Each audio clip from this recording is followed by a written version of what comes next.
Vacancy सारे vacancies के लिए कोई एक कॉमन पेपर्स ही होने वाला है, चाहे वो आर्ट्स हो, साइंस हो, कॉमर्स हो, हिंदी हो, एक्सेट्रा फॉर। हाय फ्रेंड्स, आप सभी का मेरा यूट्यूब चैनल में स्वागत है। जैसे कि आप लोग जानते हैं कि पिछले वीडियो में मैंने आप लोगों को बताया था कि कितने नंबर्स ऑफ पोस्ट आने वाले हैं टेट कम डायरेक्ट रिक्रूटमेंट टेस्ट, आपका graduate teacher science, graduate teacher arts और आपका ग्रेजुएट टीचर हिंदी के लिए, ठीक है। और उसी में ग्रेजुएट टीचर संस्कृत भी थे। तो अभी हम लोग देखेंगे कि एकेडमिक और प्रोफेशनल क्वालिफिकेशन के अलावा आपका क्या एलिजिबिलिटी होने वाला है इस स्टेट कम रिक्रूटमेंट टेस्ट जो 2024 में होने वाला है उसमें।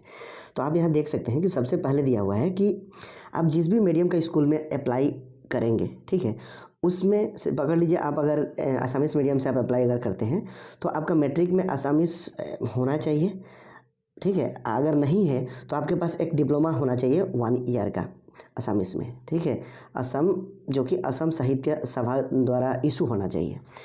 अब दूसरा केस में देख सकते हैं कि अगर आप बंगाली मीडियम स्कूल में अप्लाई करना चाहते हैं तो आपका बंगाली होना चाहिए या मैट्रिक लेवल तक, या आपका बंगाली में एक डिप्लोमा होना चाहिए, ठीक है।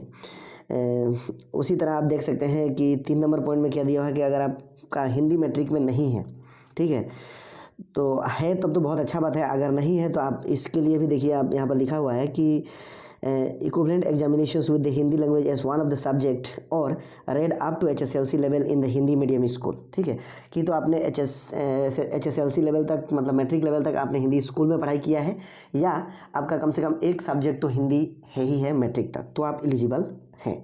उसी तरह आप यहाँ देख सकते हैं कि बोडो मीडियम के लिए भी सेम कंडीशंस है, बोडो होना चाहिए मैट्रिक लेवल तक, नहीं तो आपके पास उसके इक्विवेलेंट कोई दूसरा क्वालिफिकेशन होना चाहिए, जैसे डिप्लोमा या कुछ और हो सकता है। उसी तरह आप यहाँ पर 5 नंबर में देख सकते हैं कि अगर आप इंग्लिश मीडियम स्कूल में अप्लाई करना चाहते हैं तो आपका HSLC लेवल तक इंग्लिश होना चाहिए, ठीक है, is one of the subject, और आपका class 11 onwards English medium school होना चाहिए, ठीक है। तो ये क्राइटेरिया दिया गया है यहाँ पर अप्लाई करने का। So provided that the recruitment of the teachers for teaching MIL subject, the candidate who pass HSLC examinations with particular MIL subject shall be considered. मतलब लैंग्वेज टीचर के लिए आप तो जानते ही हैं कि आप लोग की लैंग्वेज में उसी पार्टी, जैसे पकड़ लीजिए कोई हिंदी टीचर के लिए अप्लाई करना चाहता है तो हिंदी एकदम पूरा लास्ट तक होना चाहिए, ठीक है। पकड़ लीजिए मास्टर किया है तो मास्टर तक, ग्रेजुएशन किया है तो ग्रेजुएशन तक।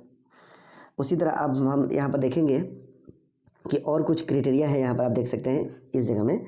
ये देखिए, criteria for selections of graduate teacher arts, science, Hindi और आपका संस्कृत टीचर जो होने वाले हैं, इनका जो प्रोसेस है सिलेक्शंस का वो क्या होने वाला है, मैं आपको इस वीडियो में ये बताने वाला हूँ। तो आप देख सकते हैं कि सबसे पहले A नंबर में दिया हुआ है कि आपका यहाँ पर एक टीचर कम रिक्रूटमेंट टेस्ट होने वाला है 140 नंबर का, और जिसका जो सिलेबस है, यानी कि जिससे क्वेश्चन आने वाला है आपका पेडागोजी से 50 नंबर का क्वेश्चन आने वाला है, और आसाम एंड इट्स पीपल से आने वाला है आपका 50 नंबर का क्वेश्चन, जनरल इंग्लिश से क्वेश्चन आएगा 30 मार्क का, और आपका general studies and current affair से 10 नंबर का होने वाला है। तो ये मतलब डायरेक्ट जो रिक्रूटमेंट टेस्ट होने वाला है वो आपका 140 मार्क का है, और इन सब से ही क्वेश्चंस आपका आएगा, ठीक है। उसके बाद आप B नंबर में देख सकते हैं कि NCC, sports, fine arts, cultural activities, अगर ये सब का आपके पास B या C सर्टिफिकेट है, ठीक है, तो आपको एडिशनल 5 मार्क्स आपको मिलेगा, ठीक है।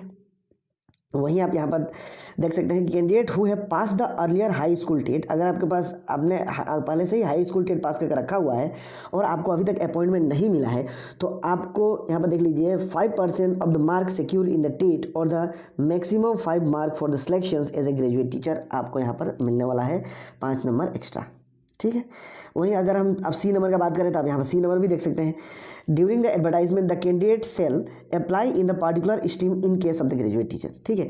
तो आपको क्या करना है यहाँ पर कि during the advertisement the candidate shall apply in the particular stream, आपको उसी, जैसे पकड़ लीजिए आप अगर आर्ट्स का है तो आपको आर्ट्स स्ट्रीम में ही अप्लाई करना है, आप अगर साइंस का है तो आपको साइंस वाला में अप्लाई करना है ग्रेजुएट में, ठीक है। वहीं आप देख सकते हैं D नंबर में क्या दिया हुआ है कि यहाँ पर there shall be a common question paper for all the vacancy, सारे वैकेंसीज के लिए कोई एक कॉमन पेपर्स ही होने वाला है, चाहे वो आर्ट्स हो, साइंस हो, कॉमर्स हो, हिंदी हो, etcetera for graduate teacher requirement.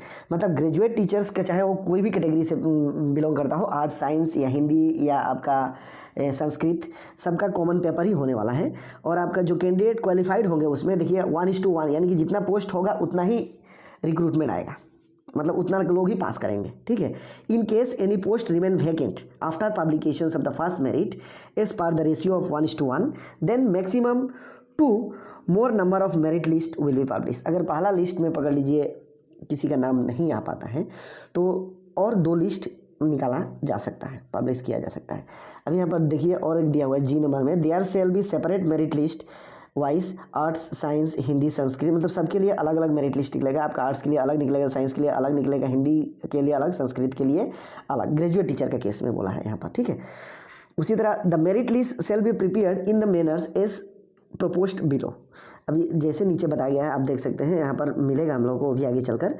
The mark secure in the TET cum recruitment test by the candidate of a particular stream, for instant science stream, shall be filtered out from the main list into a separate merit list of the science stream. Similar process shall be adopted for all other stream। तो उसी तरह जैसे जो भी common exam तो होगा ही, अब उसमें से पकड़ लीजिए जब मेरिट बनेगा तो साइंस का अलग बनेगा, आर्ट्स का अलग बनेगा, उसी तरह हिंदी का अलग बनेगा और संस्कृत का अलग बनेगा, ठीक है।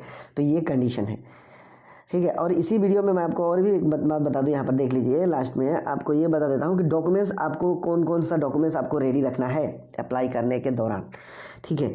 देखिए कलर स्कैन यहाँ पर लिखा हुआ है, साफ कलर स्कैंड डॉक्यूमेंट्स होना चाहिए।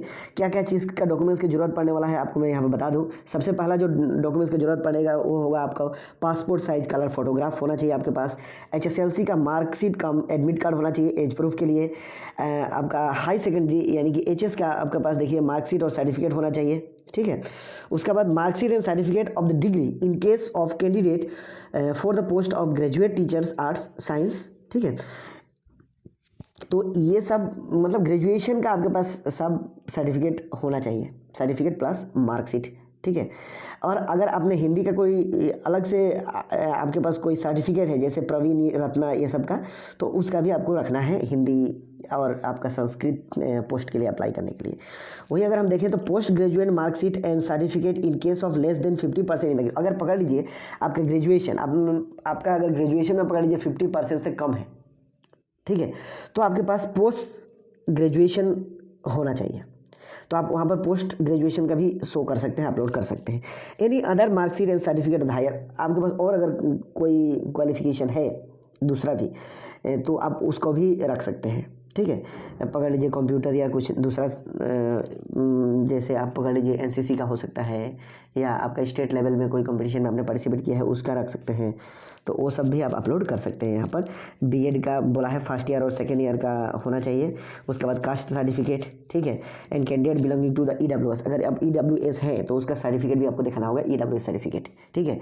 तो ये सारे जो डॉक्यूमेंट्स जरूरत पड़ने वाले हैं आपको अप्लाई के दौरान। अगर आपके पास ये सब में से डॉक्यूमेंट्स कुछ अगर नहीं है, जैसे पकड़ लीजिए आपके पास अगर EWS का सर्टिफिकेट नहीं है और आप अगर EWS कैटेगरी से बिलोंग करते हैं तो आप बनवा लीजिए, तब तक जब अप्लाई जब होगा तो आप ईजी से आप वहाँ पर शो कर सकते हैं। उसी तरह अगर कास्ट में भी अगर इसी प्रकार का प्रॉब्लम है तो आप कास्ट भी दिखा सकते हैं, और बाकी तो सर्टिफिकेट आपके पास होना ही चाहिए। तो यही है इस वीडियो में, यही है। आगे वीडियो में हम लोग और देखेंगे आपका ये तो ग्रेजुएट पोस्ट का था, ठीक है। अभी आपका पोस्ट ग्रेजुएट और आपका LP और UP लेवल में भी आया हुआ है कुछ वैकेंसीज, तो मैं उससे रिलेटेड भी आपको वीडियो बना दिया करूँगा, ठीक है। आप मेरे चैनल में बने रहिएगा। अगर वीडियो अच्छा लगा हो तो मेरे चैनल को लाइक शेयर और सब्सक्राइब करें। धन्यवाद।